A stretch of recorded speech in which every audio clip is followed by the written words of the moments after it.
Здравствуйте, меня зовут Софи Костерк, я актриса, закончила в 2019 году Высшее театральное училище имени Щепкина, курс Юрия Мефодича и Ольги Николаевны Соломиных.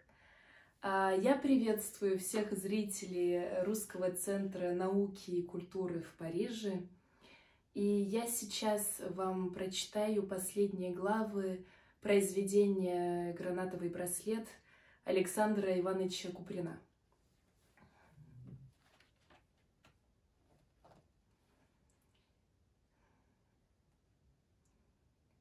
Княгиня Вера Николаевна никогда не читала газет, потому что, во-первых, они ей пачкали руки, а во-вторых, она никогда не могла разобраться в том языке, которым нынче пишут. Но судьба заставила ее развернуть как раз тот лист и натолкнуться на тот столбец, где было напечатано: «Загадочная смерть. Вчера вечером около 7 часов покончил жизнь самоубийством чиновник контрольной палаты Г.С. Желтков. Судя по данным следствия, смерть покойного произошла по причине растраты казенных денег. Так, по крайней мере, самоубийца упоминает в своем письме. Ввиду того, что показаниями свидетелей установлена в этом акте его личная воля, решено не отправлять труп в анатомический театр». Вера думала про себя. Почему я это предчувствовала? Именно этот трагический исход. И что это было? Любовь или сумасшествие? Целый день она ходила по цветнику и по фруктовому саду. Беспокойство, которое росло в ней с минуты на минуту, как будто не давало ей сидеть на месте. И все ее мысли были прикованы к тому неведомому человеку, которого она никогда не видела и вряд ли когда-нибудь увидит, к этому смешному ППЖ. Почем знать? Может быть, твой жизненный путь пересекла настоящая самоотверженная истинная любовь, вспомнились ей слова Аносова. В 6 часов пришел почтальон. На этот раз Вера Николаевна узнала почерк Желткова и с нежностью, которой она в себе не ожидала, развернула письмо. Желтков писал так: «Я не виноват, Вера Николаевна, что Богу было угодно послать мне, как громадное счастье, любовь к вам. Случилось так, что меня не интересует в жизни ничто, ни политика, ни наука, ни философия, ни забота о будущем счастье людей. Для меня вся жизнь заключается только в вас. Я теперь чувствую, что каким-то неудобным клином врезался в вашу жизнь. Если можете, простите меня за это. Сегодня я уезжаю и никогда не вернусь, и ничто вам обо мне не напомнит. Я бесконечно благодарен вам только за то, что вы существуете. Я проверял себя. Это не болезнь, не маниакальная идея. Это любовь, которую Богу было угодно за что-то меня вознаградить. Пусть я был смешон в ваших глазах и в глазах вашего брата Николая Николаевича. Уходя, я в восторге говорю: да светится имя твое. 8 лет тому назад я увидел вас в церкви в ложе, и тогда же в первую секунду я сказал себе: я ее люблю, потому что на свете нет ничего похожего на нее. Нет ничего лучше, нет ни зверя, ни растения, ни звезды, ни человека прекраснее вас и нежнее. В вас как будто бы воплотилась вся красота земли. Подумайте, что мне нужно было делать? Убежать в другой город? Все равно сердце было всегда около вас, у ваших ног. Каждое мгновение дня заполнено вами, мыслью о вас, мечтами о вас, сладким бредом. Я очень стыжусь и мысленно краснею за мой дурацкий браслет. Ну что же, ошибка. Воображаю, какое он впечатление произвел на ваших гостей. Через 10 минут я уеду. Я успею только наклеить марку и опустить письмо в почтовый ящик, чтобы не поручать этого никому другому. Вы это письмо сожгите. Я вот сейчас затопил печку и сжигаю все самое дорогое, что было у меня в жизни. Ваш платок, который, я, признаюсь, украл, вы его забыли на стуле на балу в благородном собрании. Вашу записку, о, как я ее целовал, ею вы запретили мне писать вам. Программу художественной выставки, которую вы однажды держали в руке и потом забыли на стуле при выходе. Кончено. Я все отрезал, но все-таки думаю и даже уверена, что вы обо мне вспомните. Если вы обо мне вспомните, то я знаю, что вы очень музыкальные. Я вас видел чаще всего на бетховенских квартетах. Так вот, если вы обо мне вспомните, то сыграйте или прикажите сыграть сонату Д-дюр номер 2, опус 2. Я не знаю, как мне кончить письмо. От глубины души благодарю вас за то, что вы были моей единственной радостью в жизни, единственным утешением, единой мыслью. Дай Бог вам счастья, и пусть ничто временное и житейское не тревожит вашу прекрасную душу. Целую ваши руки, Г.С.Ж. Она пришла к мужу с покрасневшими от слез глазами и вздутыми губами и, показав письмо, сказала: «Я ничего от тебя не хочу скрывать, но я чувствую, что в нашу жизнь вмешалось что-то ужасное. Вероятно, вы с Николаем Николаевичем сделали что-нибудь не так, как нужно». Князь Шейн внимательно прочел письмо, аккуратно сложил его и, долго промолчав, сказал: «Я не сомневаюсь в искренности этого человека, и даже больше, я не смею разбираться в его чувствах к тебе». «Он умер?» — спросила Вера. «Да, умер. Я скажу, что он любил тебя, а вовсе не был сумасшедшим. Я не сводил с него глаз и видел каждое его движение, каждое изменение его лица. И для него не существовало жизни без тебя. Мне казалось, что я присутствую при громадном страдании, от которого люди умирают, и даже почти понял, что передо мною мертвый человек. Понимаешь, Вера, я не знал, как себя держать, что мне делать. Вот что, Васенька, перебила его Вера Николаевна. Тебе не будет больно, если я поеду в город и погляжу на него? Нет, нет, Вера, пожалуйста, прошу тебя. Я сам поехал бы, но только Николай испортил мне все дело. Я боюсь, что буду чувствовать себя принужденным. Вера Николаевна оставила свой экипаж на 2 улицы до Лютеранской. Она без большого труда нашла квартиру Желткова. Навстречу ей вышла сероглазая старая женщина, очень полная, в серебряных очках, и так же, как вчера, спросила: «Кого вам угодно?» «Господина Желткова», — сказала княгиня. Должно быть, ее костюм, шляпа, перчатки и несколько властный тон произвели на хозяйку квартиры большое впечатление. Она разговорилась.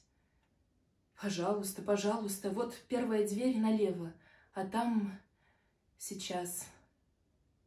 Он так скоро ушел от нас. Ну, скажем, растрата. Сказал бы мне об этом. Вы знаете, какие наши капиталы, когда отдаешь квартиры в наем холостякам? Ну, какие-нибудь 600-700 рублей я бы могла собрать и внести за него. Если бы вы знали, что это был за чудный человек, пани. 8 лет я его держала на квартире, и он казался мне совсем не квартирантом, а родным сыном. Тут же в передней был стул, и Вера опустилась на него. «Я друг вашего покойного квартиранта», — сказала она, подбирая каждое слово к слову. «Расскажите мне что-нибудь о последних минутах его жизни, о том, что он делал и что говорил». «Пани, к нам пришли 2 господина и очень долго разговаривали. Потом он объяснил, что ему предлагали место управляющего в экономике. Потом пан Ежи побежал до телефона и вернулся такой веселый. Затем эти 2 господина ушли, а он сел и стал писать письмо. Потом пошел и опустил письмо в ящик, а потом мы слышим, будто бы из детского пистолета выстрелили. Мы никакого внимания не обратили. В 7 часов он всегда пил чай. Лукерья, прислуга, приходит и стучится, а он не отвечает, потом еще раз. И вот должны были взломать дверь, а он уже мертвый. «Расскажите мне что-нибудь о браслете», — приказала Вера Николаевна. Ах, браслет, я и забыла. Почему вы знаете? Он перед тем, как написать письмо, пришел ко мне и сказал: «Вы католичка?» Я говорю: «Католичка». Тогда он говорит: «У вас есть милые обычаи», так он и сказал, «милые обычаи, вешать на изображение Матки Боски кольца, ожерелья, подарки. Так вот, исполните мою просьбу. Вы можете этот браслет повесить на икону?» Я ему обещала это сделать. «Вы мне его покажете?» — спросила Вера. Прошу, пани. Вот его первая дверь налево. Его хотели сегодня отвезти в анатомический театр, но у него есть брат, так он упросил, чтобы его похоронить по-христианску. Прошу. Вера собралась силами и открыла дверь. В комнате пахло ладаном и горели 3 восковые свечи. Наискось комнаты лежал на столе Желтков. Голова его покоилась очень низко, точно нарочно ему трупу, которому все равно, подсунули маленькую мягкую подушку. Глубокая важность была в его закрытых глазах, и губы улыбались блаженно и безмятежно, как будто бы он перед расставанием с жизнью узнал какую-то глубокую и сладкую тайну, разрешившую всю человеческую его жизнь. Она вспомнила, что то же самое умиротворенное выражение она видела на масках великих страдальцев Пушкина и Наполеона. «Если прикажете, пани, я уйду?» — спросила старая женщина, и в ее тоне послышалось что-то чрезвычайно интимное. «Да, я потом вас позову», — сказала Вера, и сейчас же вынула из маленького бокового кармана кофточки большую красную розу, подняла немного вверх левой рукой голову трупа, а правой рукой положила ему под шею цветок. В эту секунду она поняла, что та любовь, о которой мечтает каждая женщина, прошла мимо нее. Она вспомнила слова генерала Аносова о вечной, исключительной любви, почти пророческие слова, и, раздвинув в обе стороны волосы на лбу мертвеца, она крепко сжала руками его виски и поцеловала его холодный, влажный лоб долгим дружеским поцелуем. Когда она уходила, то хозяйка квартиры обратилась к ней льстивым польским тоном. «Панни, я вижу, что вы не как все другие, не из любопытства только. Покойный пан Желтков перед смертью сказал мне: если случится, что я умру, и придет поглядеть на меня какая-нибудь дама, то скажите ей, что Бетховена самое лучшее произведение. Он даже нарочно написал мне это. Вот, поглядите. «Покажите», — сказала Вера Николаевна и вдруг заплакала. «Извините меня, это впечатление смерти так тяжело, что я не могу удержаться». И она прочла слова, написанные знакомым почерком. Людвиг ван Бетховен, соната номер 2, опус 2, Largo Appassionato.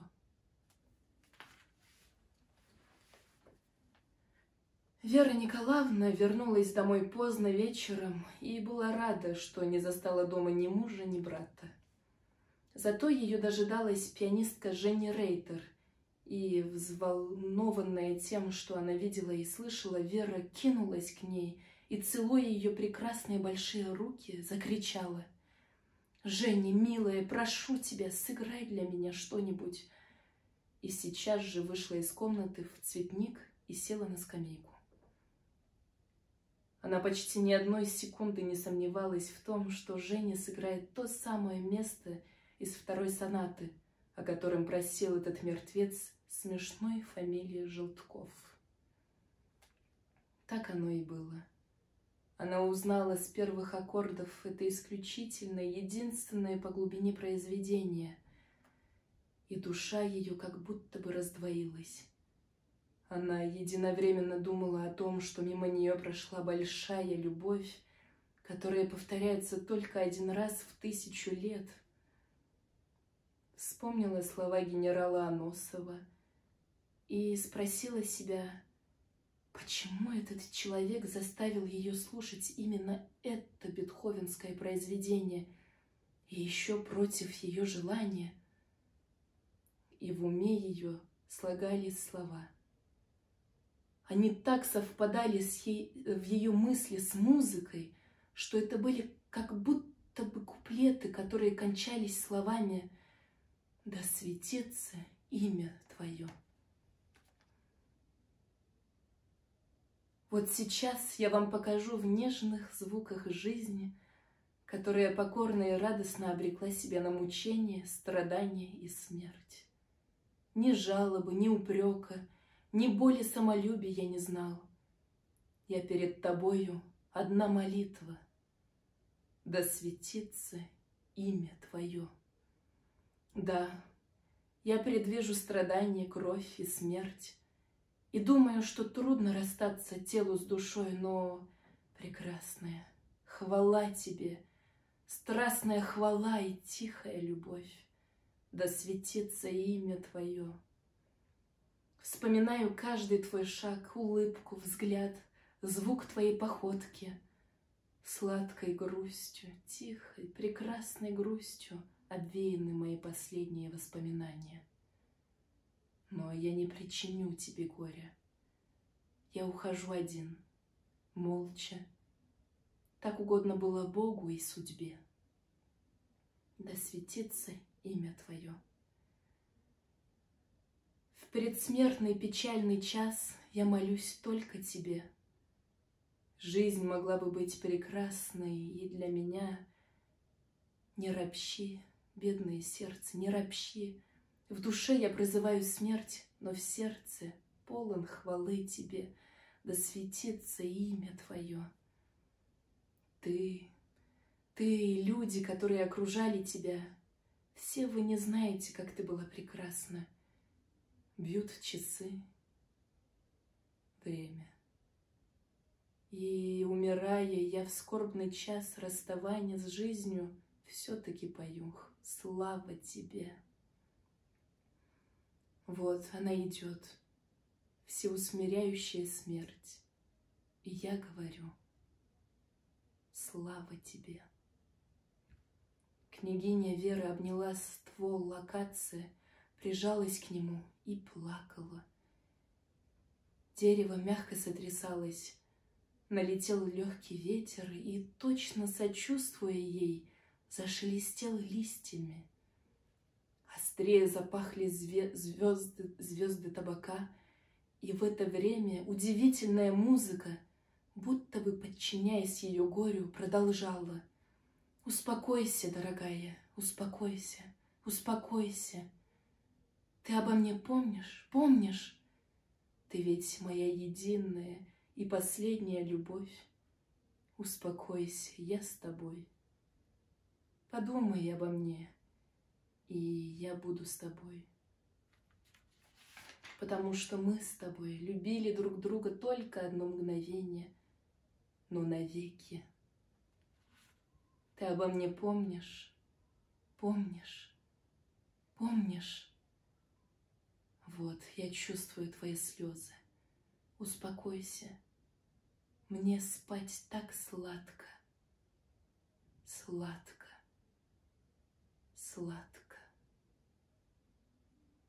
Женя Рейтер вышла из комнаты, уже кончив играть, и увидела княгиню Веру, сидящую на скамейке, всю в слезах. «Что с тобой?» — спросила пианистка. Вера с глазами блестящими от слез беспокойно, взволнованно стала целовать ей лицо, губы, глаза и говорила: «Нет, нет, он меня простил теперь. Все хорошо». Спасибо.